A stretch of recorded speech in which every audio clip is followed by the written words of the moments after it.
This video is sponsored by Raj Jewelers Chaya Compound, Image World Vichia, KIPN College, GIDA Gorakhpur.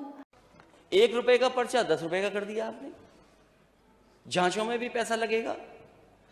आप MRI, CT scan और जितनी भी जांचें हैं सब प्राइवेट हाथों में देते जा रहे हो, तो गरीब क्या कराएगा? कहां से जांच कराएगा? और जो मशीनें ऑब्सोलीट हो गई उनको कब ठीक करोगे? कैंसर बढ़ रहा, उसके कैंसर के इलाज के लिए कैंसर इंस्टीट्यूट बनना था। आज भी लोगों को मुंबई जाना पड़ रहा है, आज भी लोगों को दिल्ली जाना पड़ रहा है। और जो कुछ मदद सरकार से होती है, और सरकार भी आधे अधूरे मन से मदद करती है। ये माननीय सदस्य बैठे हैं, ये पत्र लिखते हैं, कोई अपने इलाज के लिए नहीं पत्र लिखते हैं, जो गरीब जनता आती है उनके लिए पत्र लिखते हैं। अरे इतने गरीब कब से हो गए नेता सदन? आपकी तो डबल इंजन की सरकार है, आपको तो डबल पैसा देना चाहिए, और फिर उसमें भी हिसाब किताब देखते हैं आप कि कितना देंगे। अरे कोई बीमारी एक बार आएगी, पता नहीं कि बीमारी कितनी बार आ जाए। तो बीमारी आ जाएगी, उसके लिए केवल आप कंजूसी कर करके थोड़ा सा पैसा दे देंगे, क्या उससे इलाज हो जाएगा? मैं तो ये कहना चाहता हूं अध्यक्ष महोदय आपके माध्यम से कि अगर कोई गरीब आए सरकारी अस्पताल में तो उसे इधर उधर नहीं देखना पड़े, पूरा का पूरा इलाज सरकारी अस्पताल में हो जाए। ये समाजवादियों का मानना है, ये हमारी सोच थी। मुझे याद है नेताजी ने जब भी ये लोहिया का इंस्टीट्यूट बनाया, 1 रुपए का पर्चा किया, इलाज फ्री करा दिया। आज 100 रुपए का हो गया, 100 रुपए का हो गया। और हर मेडिकल कॉलेज में अलग से बजट देते थे गरीब के इलाज के लिए, असाध्य बीमारी के लिए इलाज करा ले, उसको पैसा नहीं देना पड़े। अरे कहां लेके जाओगे इतना पैसा? और अब तो आपने आउटसोर्स करके कंपनी हायर की है कि हम $1 ट्रिलियन इकोनॉमी कैसे बनाएंगे। यूपी की $1 ट्रिलियन इकोनॉमी। आपको लगता है दिल्ली वाले मदद नहीं कर रहे जितनी मदद करनी चाहिए आपको? अरे दिल्ली की सरकार यूपी से बनती है, आप बताइए दिल्ली वालों को, और पैसा लाइए। आप अपना घोषणा पत्र दोबारा पलट के नहीं देखते क्या? आपने कितने एम्स बनाने के लिए कहा था? 5 साल चले गए, कितने एम्स बने? मुझे लगता है नेता प्रतिपक्ष को एक जिम्मेदार नेता के रूप में सदन में बोलना चाहिए, तथ्यों पे बोलना चाहिए। जो आंकड़े हों उन आंकड़ों को एक बार सत्यापन करा करके अगर वे बोलेंगे तो ये विश्वसनीयता उनकी भी, उनके दल की भी बनी रहेगी, और साथ साथ इस व्यवस्था के प्रति भी आम जनमानस का विश्वास डगमगाएगा नहीं। और यह अगर विश्वास डगमगाएगा, ये लोकतंत्र के लिए बहुत खतरनाक दिन होगा, क्योंकि जनमानस की भावनाओं के विरुद्ध जब भी कोई आचरण कोई व्यक्ति करेगा तो वह अविश्वास की स्थिति पैदा करेगा, और लोकतंत्र के लिए सबसे खतरनाक दिन होगा। दुर्भाग्य से कुछ लोग अपने निहित स्वार्थ के लिए इस प्रकार का आचरण करते हैं या कर बैठते हैं। इसको लोकतंत्र में कहीं मान्यता नहीं देनी चाहिए। हम अपने अस्पतालों को नहीं सुधार पाए। आप किसी अस्पताल में चले जाइए, PSC, CSC, जिला अस्पताल, मेडिकल कॉलेज, सब में हाथ खड़े कर दिए डॉक्टरों ने। मैं खुद मौके पर गया हूं जिस समय कन्नौज का मेडिकल कॉलेज बन रहा था। मैंने कोशिश की कि सबसे बेहतरीन मेडिकल कॉलेज बने। वहां 2 विभाग, मैं खुद आंखों से गया, मैंने कहा देखूं वे विभाग चल शुरू हो गए कि नहीं शुरू हो गए। जैसे ही मैं विभागों की तरफ बढ़ा तो मैंने कुत्ते ही कुत्ते देखे वहां पर। 1-2 नहीं, 10-12 कुत्ते घूम रहे हैं। कार्डियोलॉजी डिपार्टमेंट में ताला है, आपके कैंसर डिपार्टमेंट में ताला है, दोनों में ताला है। दवाई है नहीं, मशीनें नहीं है, और जो इंस्टीट्यूशंस हमारी खड़ी की गई, पुरानी सरकारों ने भी बहुत कोशिश करके जो इंस्टीट्यूशंस खड़ी की हैं, अगर हम सबसे प्रीमियम इंस्टीट्यूशन को अपना माने PGI, आप किसी विभाग में किसी डॉक्टर से पूछ लीजिए, जिन मशीनों में, जिस लैबों में आपको काम करने का मौका मिल रहा है, क्या वो मशीनें ऑब्सलीट हो गई हैं कि नहीं हो गई हैं? ये सरकार बताए कि इन्होंने मशीनें कितनी खरीद करके डॉक्टर्स को दे दी।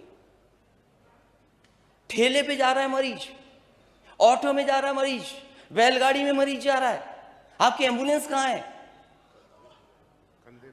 और कंधे पे लाश जाना, मोटरसाइकिल पे लाश जाना, ये कहां की तस्वीरें हैं? ये विश्व तस्वीरें देखेगा तो कहां जाएंगे आप? रास्ते में एम्बुलेंस खराब, तड़प गए, उसी में जान चली गई, एम्बुलेंस के इंतजार में जान चली गई। ये आ गया विषय, आ गया।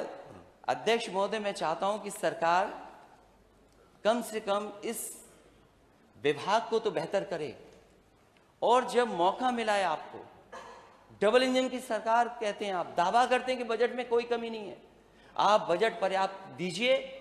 आपके डॉक्टर, आपके लोग दूसरे प्राइवेट में नहीं भागेंगे।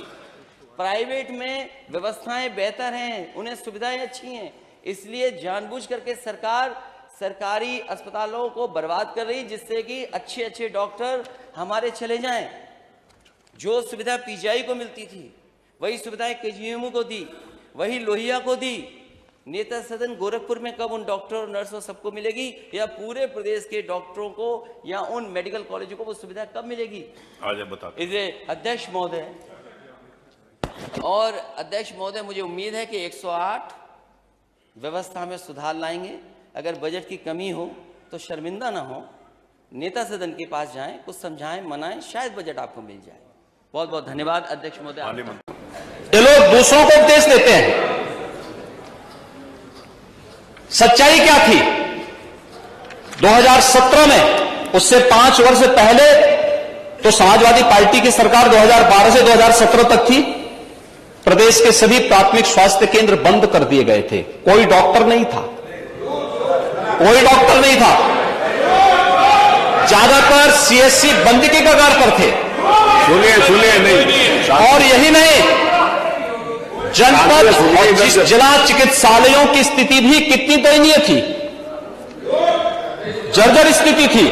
और आज मैं कह सकता हूं 108 एम्बुलेंस के रिस्पांस टाइम को इस सरकार ने और अच्छा करने का प्रयास किया है, उसमें सुधार हुआ है। आज सरकार के प्रयासों के परिणाम स्वरूप प्रदेश में 1 डिस्ट्रिक्ट 1 मेडिकल कॉलेज की तरफ हम लोग बढ़ रहे हैं।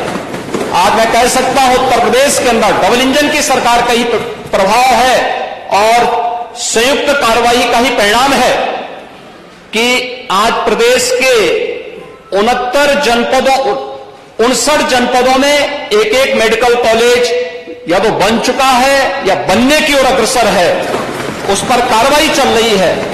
जो शेष 16 जनपद हैं उन पर भी इस कार्रवाई को सरकार आगे बढ़ाने का कार्य कर रही है। मेडिकल कॉलेज से उनको परहेज है, हॉस्पिटल की सुविधा से उन्हें परहेज है। और तो और कोरोना महामारी के दौरान पता नहीं नेता प्रतिपक्ष कहां गए थे, मुझे तो लगता है किसी ने, हम लोगों ने तो कभी नहीं देखा उनको बाहर निकलते हुए। 3-4 चरणों में दुर्भाग्य से इंसेफ्लाइटिस आई थी और उन 4 चरणों में हमें तो आशंका थी कि ऐसा ना हो कि कोरोना कालखंड में 5वें चरण की वो आ जाए तो फिर इनका क्या हाल होगा। लेकिन ईश्वर की कृपा थी कि कोरोना हम लोगों ने नियंत्रित करने में सफलता प्राप्त की।